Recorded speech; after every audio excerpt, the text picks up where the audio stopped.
सो limits में एक last concept हमारा रह गया है, दैट इज दिस। सी,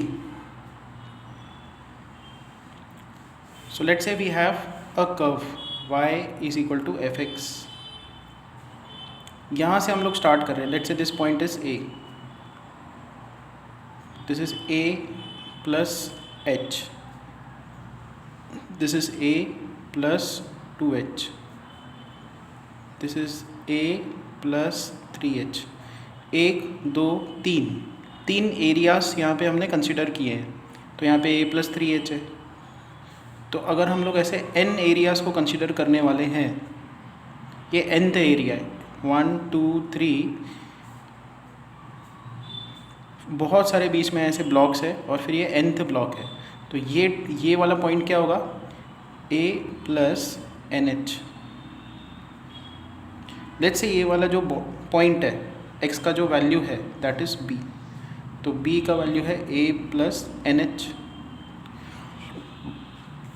यहाँ पे ये पहला टर्म है a plus h, a plus 2h, a plus 3h। ये किस प्रोग्रेशन में है, अरिथमेटिक प्रोग्रेशन में है।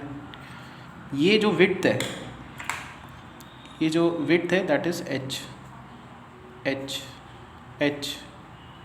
हर ब्लॉक का जो विड्थ है वो है h के बराबर। यहाँ पे हम लोग क्या करेंगे, ये जो फंक्शन की वैल्यू है उसको हम लोग ऐसे रेक्टेंगल कंप्लीट कर देंगे।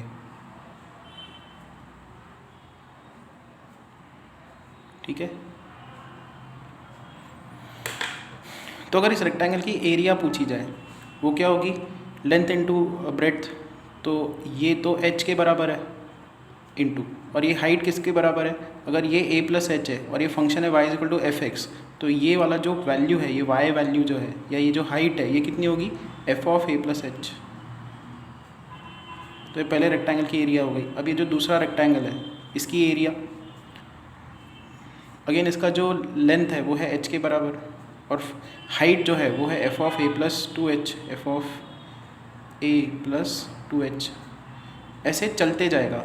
ठीक है, लास्ट जो ब्लॉक है उसका भी लेंथ है h और इसका जो हाइट है वो कितना होगा, f of a plus NH। ये आपको रिलेशन याद रखनी है। So this is what, this is total area. But मान लो मुझे इस कर्व के अंडर की एरिया चाहिए, इसके नीचे की एरिया चाहिए a से b के बीच में, ये एरिया चाहिए। क्या प्रॉब्लम है, इस और इस एरिया में फ़र्क क्या है। यहाँ पे क्या हो रहा है कि ये जो एक्स्ट्रा रेक्टेंगल्स की जब आप एरिया लिख रहे हो तो ये एक्स्ट्रा एरिया काउंट हो गई, ये एक्स्ट्रा एरिया काउंट हो गई, ये एक्स्ट्रा एरिया आपने गिन ली, जो कि अपने को नहीं चाहिए। हाँ, नीचे की ये वाली जो एरिया है ये अपने पास आ गई इस फॉर्मूले में, ये तो चाहिए। बट जो ऊपर के छोटे छोटे ये जो ट्रायंगल्स है, राइट एंगल ट्रायंगल्स, उनको हटाना होगा। कैसे हटाएं उनको, अगर आप ये जो h की विड्थ है उसको कम करते जाते हो, बहुत कम कर देते हो। फॉर एग्जांपल यहाँ पे देखो, अगर आप ये जो नंबर ऑफ़ डिविजन्स है बहुत ज़्यादा बनाते हो, एकदम पास पास में अगर आप ये रेक्टेंगल्स बनाते हो तो आपका प्रॉब्लम सॉल्व हो जाएगा। क्यों, क्योंकि यहाँ पे अगर आप रेक्टेंगल कंप्लीट करो, देखो ऊपर जो मिनिस्क्यूल एरिया है यहाँ पे भी अगर आप ट्रायंगल कंप्लीट करो तो ये जो एक्स्ट्रा एरिया है वो बहुत कम हो जाती है।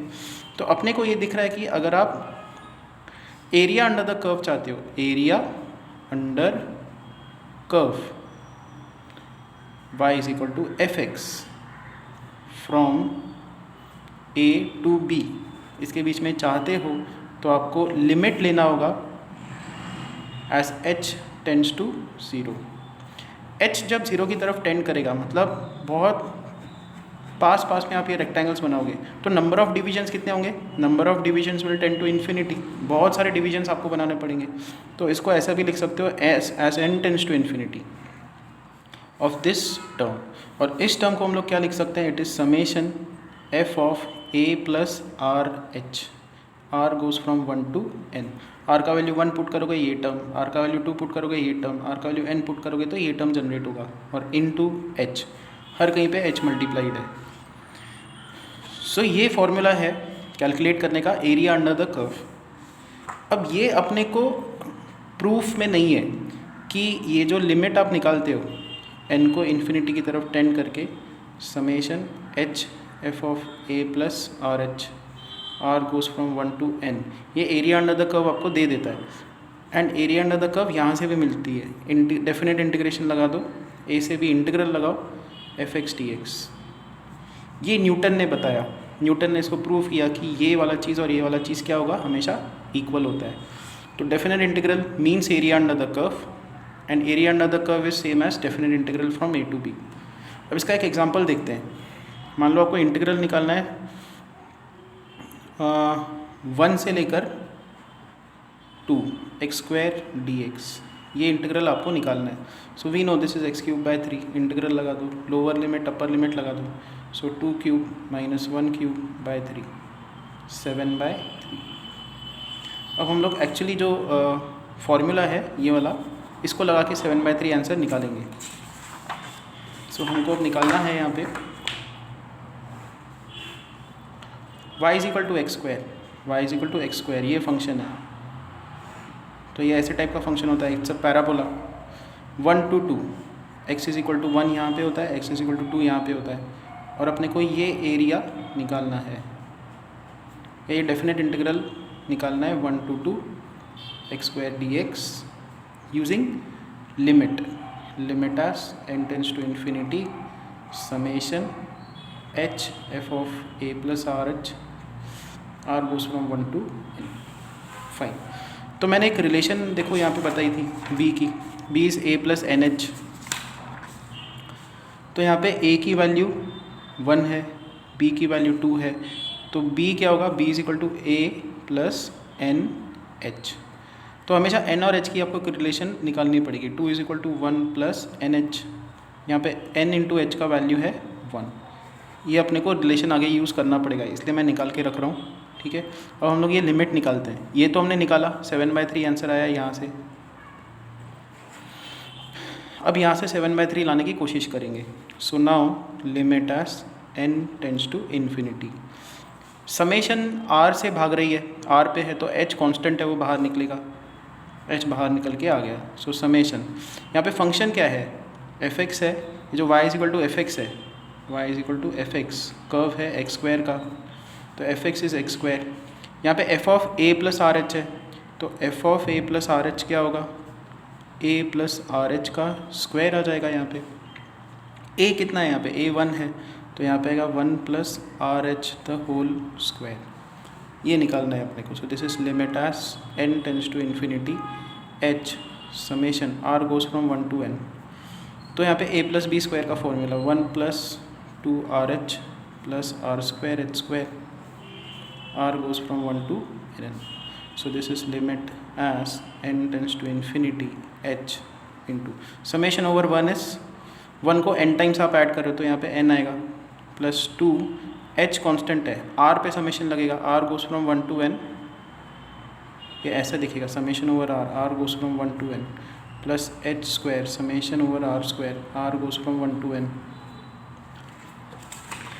which is equal to limit as n tends to infinity h n plus 2h summation over r, sum of first n natural numbers n plus 1 by 2 plus h square summation over r square, r goes from 1 to n, summation of first n squared natural numbers, तो n plus 1 2n plus 1 by 6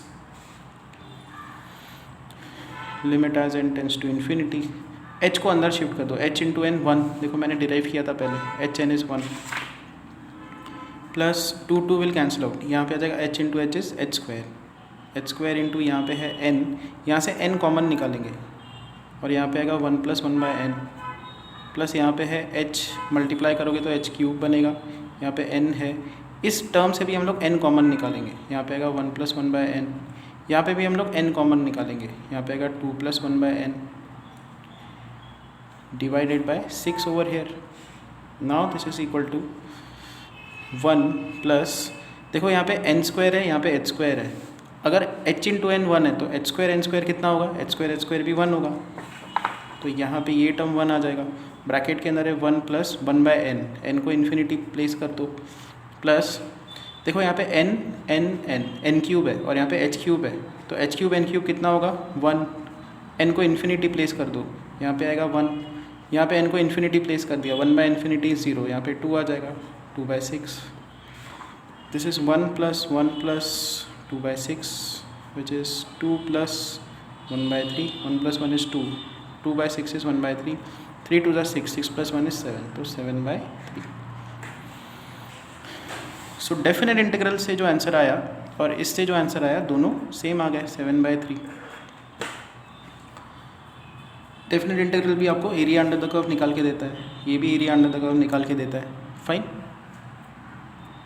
तो same जो concept अभी मैंने बताया, ये जो infinite सम है और जो डेफिनेट इंटीग्रल है वो सेम चीज़ें निकाल के देते हैं. आपको अब क्या करना है, ये देखो, जो हमारा क्रूड सेंस में जो फॉर्मूला निकला था a to b f(x) dx निकालना है. So it is limit as n tends to infinity summation over f of a + RH and h था यहाँ पे, r goes from 1 to n. So this is limit as n tends to infinity summation over r goes from 1 to n f of a + r. h को लिखो 1/n, h को लिखो 1/n. कब? जब ये लोअर लिमिट 0 होगा और ये अपर लिमिट 1 होगा. सो ये a की वैल्यू है और ये b की वैल्यू है. b हमेशा क्या होता है, b इज़ a + nh, तो 1 = 0 + nh. यहाँ पे nh की वैल्यू कितनी है, 1. तो यहाँ से हम लोग लिख सकते हैं h इज़ 1/n. तो h को 1/n पुट कर दिया, a 0 है ना, तो ये समेशन ऐसे दिखेगी, summation f of r/n 1/n, r goes from 1 to n, limit as n tends to infinity. काफ़ी सिंपल फार्मूला बन गया. तो आपको डेफिनेट इंटीग्रल में इसको कन्वर्ट करने के लिए क्या करना होगा, ये समेशन को इंटीग्रेशन के फॉर्म में कन्वर्ट करना होगा. लोअर लिमिट, अच्छा पहले तो ये करते हैं, r/n जहाँ पे भी दिखेगा उसको x लिखना होगा, 1/n dx लिखना होगा, और फिर लोअर और अपर लिमिट अपने को लगाने होंगे. तो अब आप क्या करो, आपको क्या करना होगा, ये जो लोअर लिमिट है समेशन का उसको n से डिवाइड करना होगा और लिमिट लेना होगा as n tends to infinity. So this is 0, so ये 0 आ जाएगा. सिमिलरली जो अपर लिमिट है उसको n से डिवाइड करो और limit as n tends to infinity निकालो. सो दिस इज़ 1, यहाँ पे 1 आ जाएगा. तो ये जो 0 to 1 f(x) dx था वो फिर से 0 to 1 f(x) dx कैसे निकालना है समेशन से, r/n को x, 1/n को dx, लोअर लिमिट को डिवाइड बाय n, n को इन्फिनिटी पे टेंड कराओ, upper limit divide by n, n को इन्फिनिटी पे टेंड कराओ, आपको जो डेफिनेट इंटीग्रल है वो मिल जाएगा. कुछ एग्जांपल्स देखने पे आपको ये और क्लियर होते जाएगा. लेट्स से हमको ये निकालना है, limit as n tends to infinity summation 1/n, ये दिया है 1/√n² + r², this is given to n, r goes from 1 to n. ये जो 1/n का टर्म है वो बनेगा dx, समेशन इंटीग्रल बनेगा. सो दिस इज dx. फाइन. अब हम लोग यहाँ पे देखो क्या करेंगे, हमको r/n को x रिप्लेस करना है ना, तो यहाँ पे तो r है, r/n लाने के लिए क्या करेंगे, n² कॉमन निकालेंगे. So √n² common 1 + r/n the whole square, ऐसे टर्म्स आ जाएंगे. So this is integral. अच्छा लोअर लिमिट कैसे निकालें, ये 1 को n से डिवाइड करो, n को इन्फिनिटी पे टेंड कराओ, तो this is 0. Upper limit n को n से डिवाइड करो, ये आता है 1, n को इन्फिनिटी पे टेंड कराओ, स्टिल दिस इज़ 1. तो 0 to 1 इसका ये बनेगा. ये जो पहला सम है इसमें ऊपर भी r दिया हुआ है, यहाँ पे भी r है. फाइन. तो यहाँ पे आएगा r/, रूट के अंदर n² है तो यहाँ पे n आ जाएगा, √1 + r/n द होल स्क्वायर, और यहाँ पे है dx, r/n x है. So this is integral 0 to 1 x by √1 + x² dx. ये जो 1 + x² है उसका डेरिवेटिव क्या होता है, 1 + x² का जो डेरिवेटिव है वो है 2x, ऊपर x है तो हम लोग यहाँ पे 2, यहाँ पे हाफ एडजस्ट कर देंगे. सो this is half integration 1/√t, इसको t पुट किया तो इसका डेरिवेटिव dx. सी इसका 1 + x² को अगर t पुट किया जाए तो इसका डेरिवेटिव 2x dx, ये बनेगा dt. 2x dx is dt. अब लिमिट भी चेंज करते हैं, ये x का लोअर लिमिट है, x का लोअर लिमिट यहाँ पे पुट करो, 0 पुट करो, t का वैल्यू 1. x का अपर लिमिट 1 है, x का अपर लिमिट 1 है, तो यहाँ पे 1 पुट करो, 1 square is 1, 1 + 1 is 2. So this is what you have to calculate. So 1/2 1/√t का इंटीग्रल ये आता है √t. अच्छा, ये जो अगेन सम दिया है इसमें अपर लिमिट यहाँ पे समेशन का 2n दिया हुआ है, तो यहाँ पे 2n/n आएगा. 2n/n is 2, so upper limit will be 2. This is 2 over here. Upper limit 2 है, x का वैल्यू 2 पुट करोगे, 2 स्क्वायर इज़ 4, 4 + 1 इज़ 5, तो यहाँ पे आएगा 5. सो 1/√t का इंटीग्रल √t आता है. लोअर एंड अपर लिमिट हम लोग लगा देंगे. सो this is half into upper limit is √5 minus lower limit is √1, that is 1. तो ये आंसर है इसका.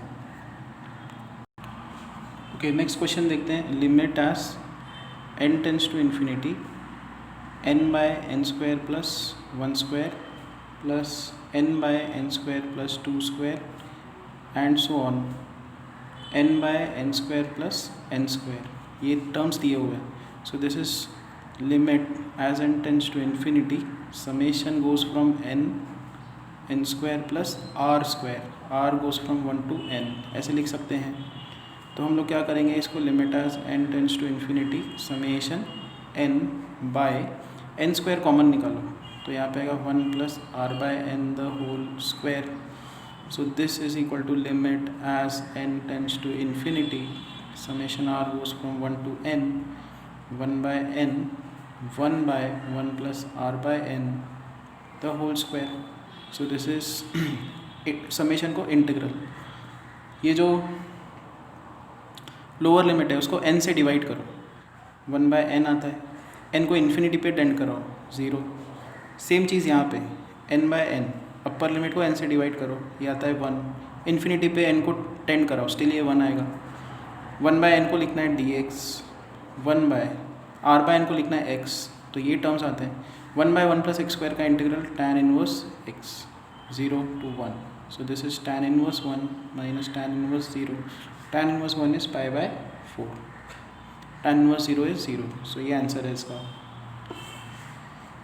क्वेश्चन नंबर 80 देखते हैं.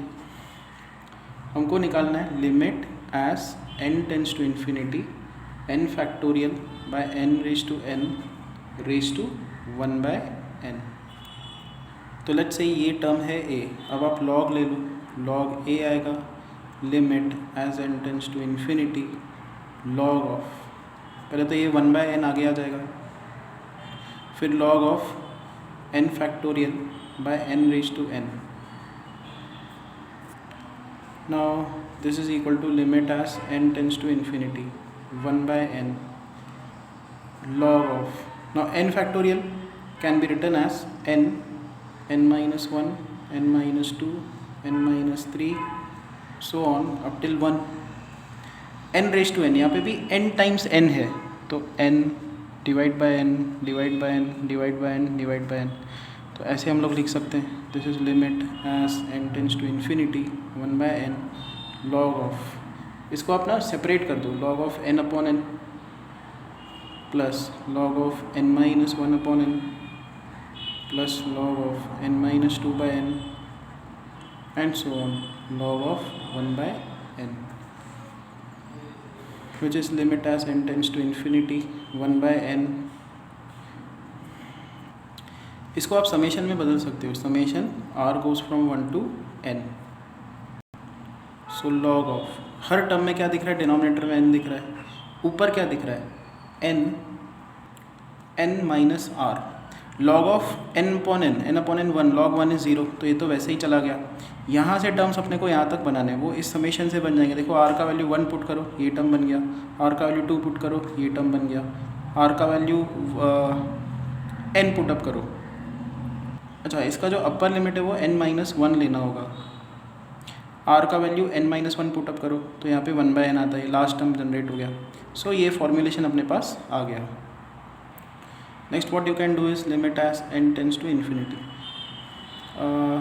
1/n summation log of 1 + r/, 1 - r/n 1 - r/n ऐसे आ रहा है. r goes from 1 to n-1.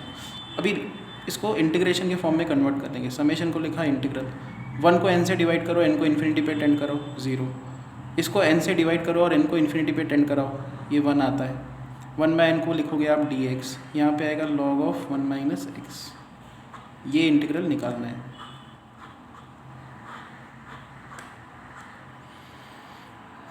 Which is a very easy integral, but हमने इंटीग्रेशन चैप्टर नहीं देखा है, तो इंटीग्रेशन बाय पार्ट्स आपको पता नहीं है, नहीं तो वो अप्लाई करके मैं इसका आंसर आपको बता देता। तो वो एनीवेज आगे आपका क्लियर हो जाएगा डेफिनेट इंटीग्रेशन में। अभी बस आपको ये फॉर्मूलेशन पता होना चाहिए कि ये आता कैसे है। ये क्लियर हुआ होगा आपको शायद कि अपर लिमिट को n से डिवाइड करो तो ये आता है 1 - 1/n, n को इन्फिनिटी पे टेंड कराओगे तो ये 1 बनेगा, इसलिए अपर लिमिट 1 है। तो ऐसे इसको सॉल्व करना है। तो सेशन 6 के जो रिमेनिंग सम्स हैं उनको आप ट्राई करके देखो।